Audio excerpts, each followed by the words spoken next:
What's up, gang? It's time for more River City Plus. It's that space where we can do some deeper dive conversations. And today, I have some very special women hanging out with me. I'm really killing it with the ladies, and that it sounds really weird when I say that out loud. But I've had some conversations in the past couple of days with some women that were doing a powerful female-driven project. You are women doing things for the military in a female-driven space as well. So I say it, who run the world? Girls. So I'm here with Grandma Pat, also Pat Patten, and then this is Lynn G. I didn't want to butcher her last name, but we call her Tank. You know, we'll just put it in perspective. And I will be Rance. We'll keep it simple. So, but really, we're here to talk about Pat has a new book dropping, and it has a very poignant message. So I'm going to let you tell us about it. What is your book and what are we talking about? Well, thank you. My book is called Between War and Peace. And I've always been drawn to the hidden voices in history. And Deborah Sampson's story spoke to me because she disguised herself as a man to serve in the Continental Army.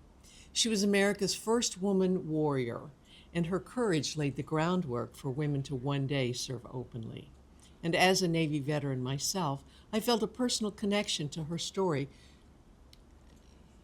As a Navy veteran myself, I felt a personal connection to her struggle to be seen and valued, mirrors the struggle so many women veterans face today.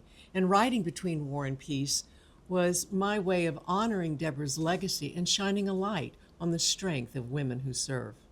And so we were talking, and it's like kind of a Joan of Arc type of appeal, except for the bad ending. But how important is it, like, you talking to me now and with your pitch, I had no idea that she existed. So a lot of people don't know. So how important is it that people recognize her and her contributions and what women have contributed to the forces and throughout the decades?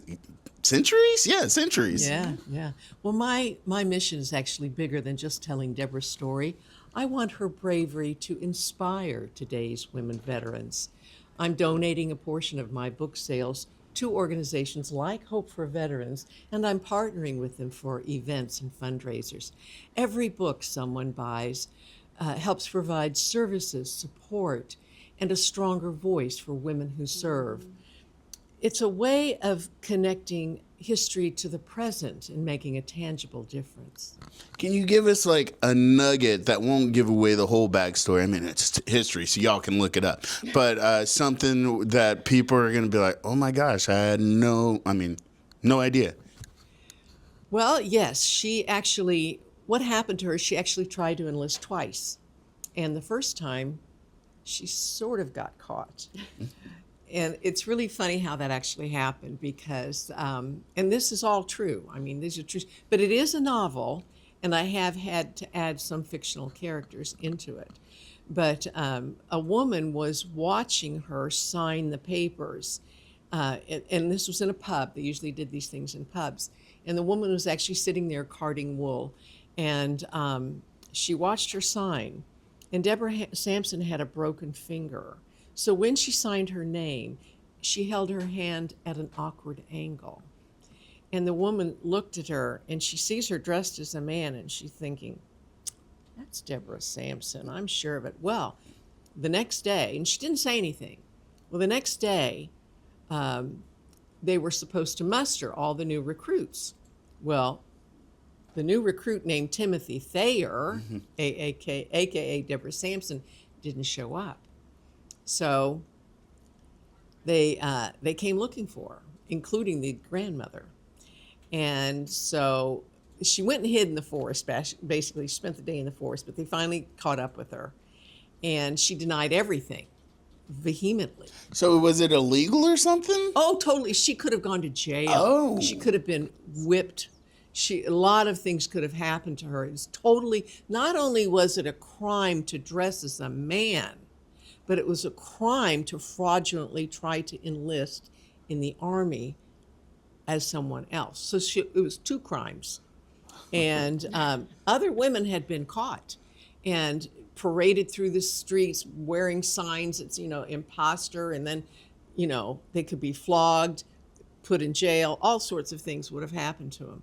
So, and she knew this. So there's no way she was telling the truth. She was not going to admit it.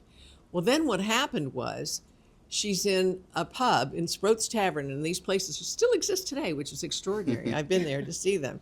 And she's upstairs, and she used to sit upstairs at a loom and weave. And that's how she made her money. And she was 22 at the time.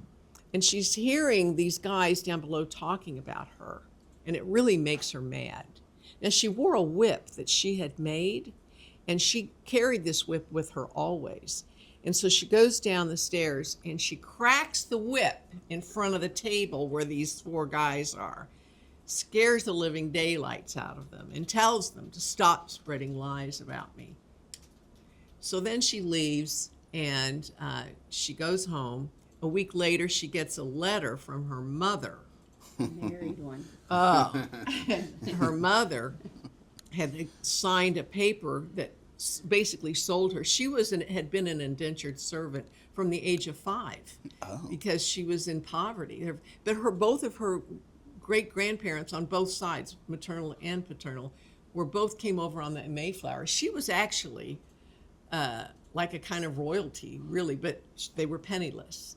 And because her great-grandfather was the very first ever governor of Plymouth Colony before it became Massachusetts. So it's a lot to it. So eventually what she realizes, I've got to get away. So when she got the letter from her mother saying, this guy's who you're going to marry, and I've already been paid, he comes and shows up and says, you have to, because the town council, when she did the thing at Sproat's Tavern, the town council says, we're going to put her in her place. So they wrote a contract that said she either signs that contract and marries that guy, or she goes to jail for an unlimited period of time. So she ran away. But the only way a woman in those days could travel alone, she couldn't. So she had been she knew things were going to happen. So she had actually made herself an entire wardrobe, an outfit of men's clothing, and she escaped that night. And then the story goes on from there. And she had planned to go to sea because her father died at sea on a ship. But then events happened, and she had to turn around and run away from that. That's a whole nother story. Yeah. But these things actually happened. And it's really extraordinary because I've read every book ever written on her, but I found the definitive research on her, which was a book called Masquerade. And I literally followed through what he outlined actually truly happened to her. And she enlisted on May the 23rd, 1782. And she was in for 17 months.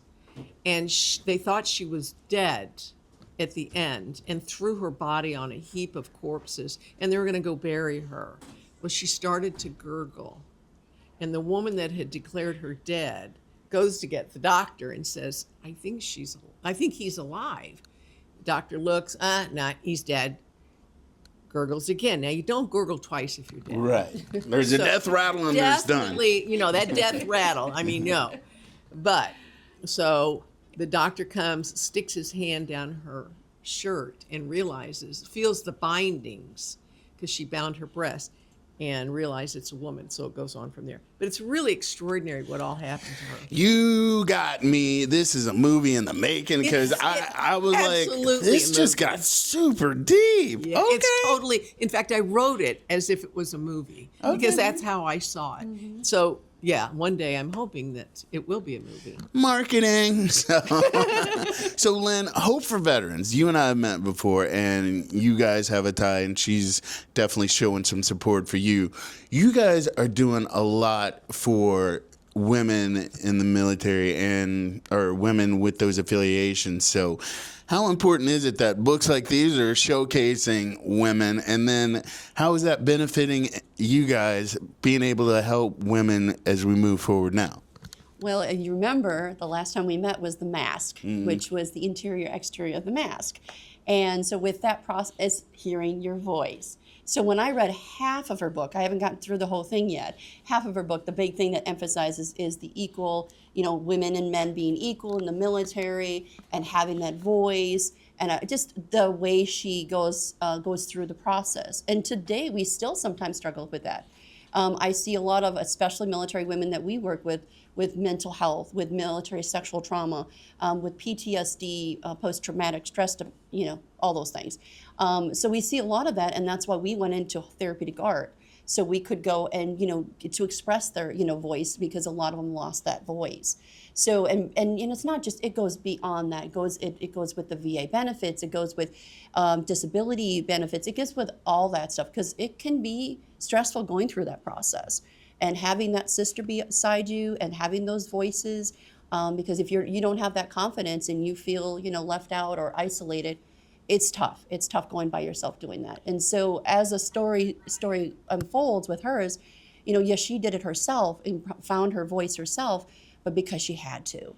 And now going forward in not 1900s, in 2000s, in 2000, we're still fighting to this day.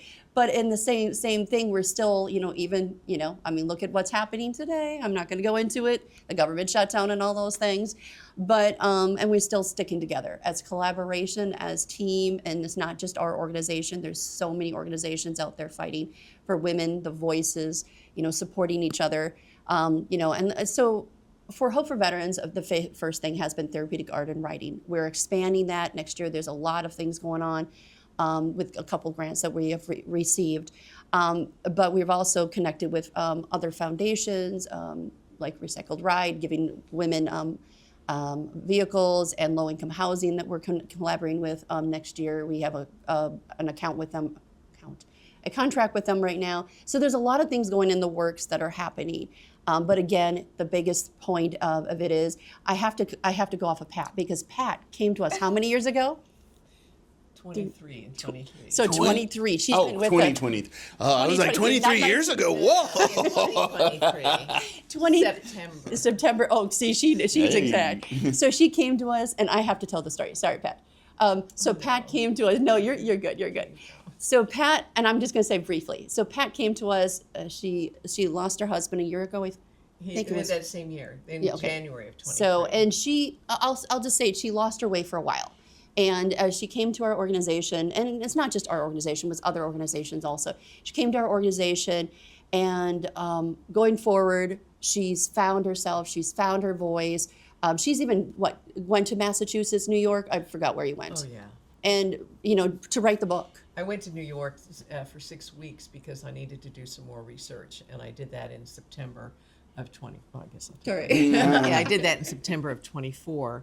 And I wanted to see France's Tavern, because the book actually ends at France's Tavern, which is an extraordinary story in and of itself if you learn about the history of France's Tavern, which I won't take up too much time here.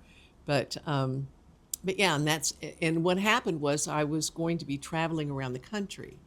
I really wasn't going to be living in any one place. I was going to be going to visit people and working on my book. Well, I fell and broke my arm and my hip on October the 24th. I was supposed to be leaving on my 10,000-mile trip on October the 27th. And it's interesting. I'm a woman of faith. And when I hit the ground, I tripped over the sidewalk.